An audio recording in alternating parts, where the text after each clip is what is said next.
Salam sejahtera, kami ahli kumpulan 2 akan membentangkan tentang teknik pembuatan laksa Johor. Dan ahli kami terdiri daripada 5 orang ahli, iaitu saya, Angelina Anna Vilantanujai, Saudari Dachaini, Saudari Durgashini, Saudari Emilia dan juga Saudari Dayang Shashalina. Jadi, berkaitan dengan teknik pembuatan laksa Johor ini, kami akan membentangkan beberapa topik.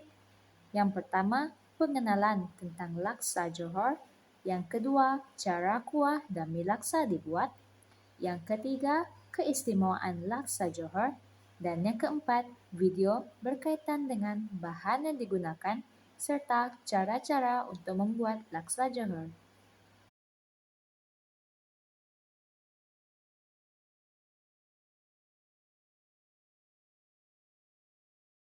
Hai semua dan selamat sejahtera. Saya Dachaini di sini. Saya ingin menceritakan sedikit pengenalan laksa Johor, iaitu salah satu laksa yang popular di Malaysia.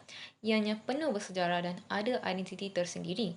Rasa mat di Malaysia, ini hanya laksa Johor saja yang menggunakan spaghetti sebagai mi laksa.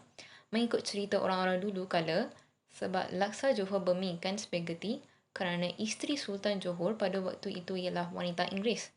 Maka ia telah difusionkan. Berkuahkan gaya orang Melayu tapi dimakan bersama spaghetti. Dan kalau ikut orang Johor, makan laksa dengan tangan, jangan tak percaya. Sambal belacan wajib dihidangkan bersama laksa Johor. Kuah laksa Johor agak meriah dan mewah. Penggunaan isi ikan, kembung atau parang, udang segar, udang kering dan isi ikan masin kurang memberi rasa yang begitu kaya. Satu lagi, kalau ikut tradisinya, laksa Johor menggunakan isi ikan parang yang dibakar. Ini sahaja daripada saya. Terima kasih. Hai, Assalamualaikum. Nama saya Emilia Nabila Islam. Saya akan terangkan cara-cara penyajian untuk mi laksa Johor. Laksa Johor menggunakan spaghetti. Cara-caranya adalah: pertama, masukkan spaghetti ke dalam air yang telah mendidih. Kemudian masukkan sedikit minyak dan rebus spaghetti sehingga lembut. Cara-cara untuk menyediakan sambal belacan untuk dimakan bersama laksa Johor. Bahan-bahan yang diperlukan adalah 5 tangkai cili merah besar, 5 tangkai cili merah kecil, 1 inci belacan, sedikit air asam jawa dan sedikit garam. Cara-caranya adalah: masukkan ke semua bahan-bahan tadi ke dalam mesin penyesap dan kisarkan mereka bersama-sama. Untuk ulam-ulaman yang juga dimakan bersama laksa Johor, bahan-bahan yang diperlukan adalah 1 batang bunga kantan yang dihiris nipis, 1 biji bawang besar yang dihiris nipis, daun kesum dihiris nipis, kacang panjang dipotong kecil dan 1 biji timun dihiris nipis dan kecil. Salam sejahtera, nama saya Durgashini Dewi, anak perempuan Bala, nombor matrik AN20002 daripada kumpulan 2. Seterusnya, kita akan lihat kepada cara untuk membuat kuah laksa. Cara pembuatan kuah laksa Johor adalah sama seperti laksa lain tetapi mempunyai keunikannya yang tersendiri. Mula-mula rebuskan ikan dan kemudian asingkan isi dengan tulang ikan. Kisarkan ikan bersama dengan air rebusan dan pastikan ikan itu hancur. Selepas itu, kisarkan juga tulang ikan dan toskan untuk ambil airnya sahaja. Seterusnya, kisarkan cili kering yang sudah direbus, lengkuas, udang kering, ikan masin gurau yang telah direndam terlebih dahulu, bawang merah, bawang putih dan halia, sertakan dengan air yang secukupnya. Panaskan periuk dan tumiskan bahan-bahan yang telah dikisar. Masukkan serbuk kari yang dicampurkan bersama air. Kacau sehingga sebati. Seterusnya, masukkan pula isi ikan diikuti air tapisan tulang ikan. Masukkan serai, 2 keping asam gelugung dan 1 blok gula melaka, kerisik dan santan. Kacau sehingga sebati. Akhir sekali, rasakan dengan sedikit garam dan juga perasa. Kacau sehingga naik bau. Dah siap. Hidangkan bersama mi, sambal dan ulam-ulaman dan sedia untuk dimakan. Sekian itu sahaja pembentangan daripada saya. Saya serahkan kepada pembentang yang seterusnya. Terima kasih. Assalamualaikum dan salam sejahtera. nama saya Daisha Shalina binti Ramlan dan saya dari kumpulan 2. Perbezaan laksa Johor dengan laksa daripada negeri lain sangatlah ketara.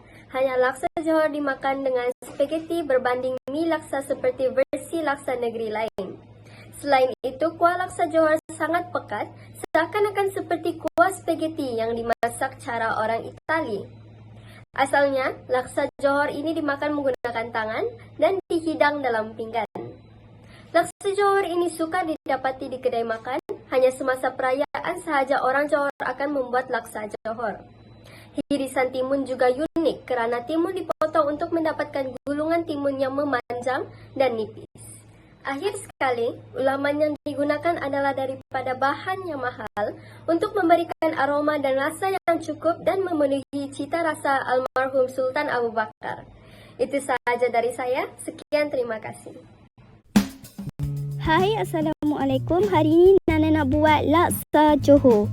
Jom kita mula. Bahan-bahan yang diperlukan termasuklah spaghetti yang direbus.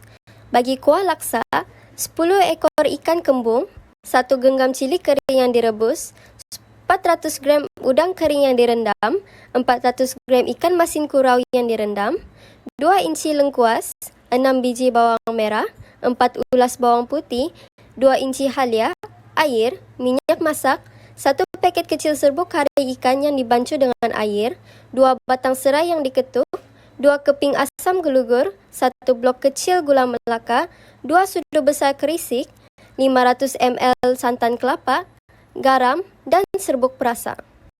Okey, first rebuskan dalam 10 ekor ikan kembung ataupun lebih kurang dalam 1 kg ikan kembung. Okey, kita nak rebuskan ikan ni sehinggalah masak, tapi jangan rebus terlalu lama sebab isi ikan ni akan hancur dan susah untuk berisi ikan nanti. Okey, mengikut asal resepi laksa ni menggunakan ikan tenggiri ataupun ikan parang. Tapi tak ada ikan tenggiri ataupun ikan parang, boleh guna ikan kembung. Lepas dah masak dan kita dah sejukkan ikan tersebut, kita nak perisikan isi ikan ni. Asingkan isi ikan daripada tulang. Selepas itu, kita nak kisarkan terlebih dahulu isi ikan kembung ni. Air rebusan yang kita rebus ikan tadi, korang jangan buang. Korang kisarkan bersama dengan isi ikan tersebut. Masukkanlah secukupnya dan kita kisarkan isi ikan ni sehinggalah hancur. Next, kita nak kisarkan tulang ikan. Okey, masukkan ke semua tulang ikan. Lepas tu, korang kisarkan bersama dengan air rebusan ikan tersebut. Okey, kisarkan juga tulang ikan ni sehinggalah hancur dan lumat. Alright, bila dah siap kisar, sekarang kita nak buat bahan tumis untuk kuah laksa. Sediakan dalam 1 genggam cili kering yang telah direbus, 40 gram udang kering yang telah direndam, 40 gram ikan masin kurau yang telah direndam, 2 inci lengkuas, 6 biji bawang merah ataupun boleh tukar dengan bawang besar 1 biji, 4 ulas bawang putih, 2 inci halia dan juga air secukupnya. Okey, kita nak kisarkan ke semua bahan ni juga sehinggalah hancur dan lumat. Sementara itu, jangan lupa subscribe, like, komen dan share YouTube channel Game Makan dan tekan loceng untuk sentiasa update dengan video baru kami. Okey, next kita nak tumiskan bahan yang telah kita kisarkan tadi. Masukkan minyak dan kita nak tumiskan bahan-bahan ni sehinggalah dia kering dan tiada air. Masa korang tumis bahan ni, kalau rasa tak cukup minyak, korang boleh tambah lagi minyak. Tumis sehingga sedikit kering macam tu. Kemudian masukkan 1 paket kecil serbuk kari ikan. Okey, serbuk kari ikan ni Nana dah campurkan bersama dengan air. Okey, korang kacaulah sehinggalah sebati. Kalau tak nak guna serbuk kari ikan, boleh guna serbuk kari daging. Okey, kemudian masukkan isi ikan yang telah dikisar tadi. Okey, korang kacau sekejap bagi rata. Kemudian kita nak masukkan air tulang ikan kembung. Okey, pastikan korang tapis terlebih dahulu air tulang ikan kembung ni. Kemudian masukkan dalam 2 batang serai yang telah diketuk dan juga 2 keping asam keping. Kalau nak gantikan dengan air asam jawa pun boleh. Korang kacau sekejap. Lepas tu masukkan dalam 1 blok kecil gula melaka.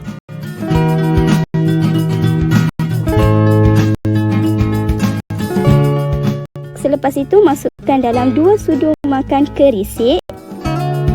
Kacau lagi sehinggalah kuah ni dia memekat. Okey, bila dah pekat macam tu, kemudian masukkan dalam 500 ml santan. Kacau lagi kuah laksa ni. Okey, kuah laksa Johor ni dia kena pekat-pekat. Last sekali perasakan dengan sedikit garam dan juga serbuk perasa. Korang kacau je sampailah dia pekat macam ni. Okey, next kita nak rebus spaghetti. Masukkan sedikit minyak dan rebuslah sehingga lembut. Okey, next kita nak buat sambal belacan. Bagi sambal belacan, 5 tangkai cili merah besar, 5 tangkai cili merah kecil, 1 inci belacan, air asam jawa, garam dan serbuk perasa. Sediakan dalam 5 tangkai cili merah besar, 5 tangkai cili merah kecil, 1 inci belacan, air asam jawa secukupnya, sedikit garam dan juga sedikit serbuk perasa. Okey, garam dan juga serbuk perasa ni optional, sama ada nak letak ataupun tak nak. Setengah orang dia buat sambal belacan ni dia tak letak garam ataupun serbuk perasa sebab belacan tu dah rasa masin dia. Okey. Terdapat beberapa ulaman yang ada di dalam laksa Johor, termasuklah bunga kantan, timun, daun kesum, limau nipis dan tauge. Next kita nak hiriskan ulam-ulaman. Sediakan dalam 1 batang bunga kantan, kita nak hiris nipis. Bawang besar hiris nipis. Daun kesum hiris nipis. Kacang panjang potong kecil-kecil macam ni. Sekarang Nana nak ajar cara nak potong timun untuk laksa Johor ni. Kita buang dulu kulit timun. Lepas tu potong timun ni kepada bahagian kecil-kecil. Kita nak hiris timun ni macam ni. Okey, lepas tu kita gulung-gulungkan dan kita potong nipis-nipis. Sekarang masanya untuk menghias laksa Johor. Sediakan spaghetti yang telah direbus tadi. Tuangkan kuah laksa. Nampak tak kuah laksa tu pekat? Kemudian korang hiaslah dengan hirisan bawang besar, bunga kantan, kacang panjang, daun kesum, hirisan timun dan juga tauge. Okey, kemudian letakkan sebiji nimau dan juga sambal belacan. Alright, laksa Johor dah siap. Selamat mencuba. Jangan lupa subscribe YouTube channel Game Makan dan tekan loceng untuk sentiasa update dengan video baru kami. Bye.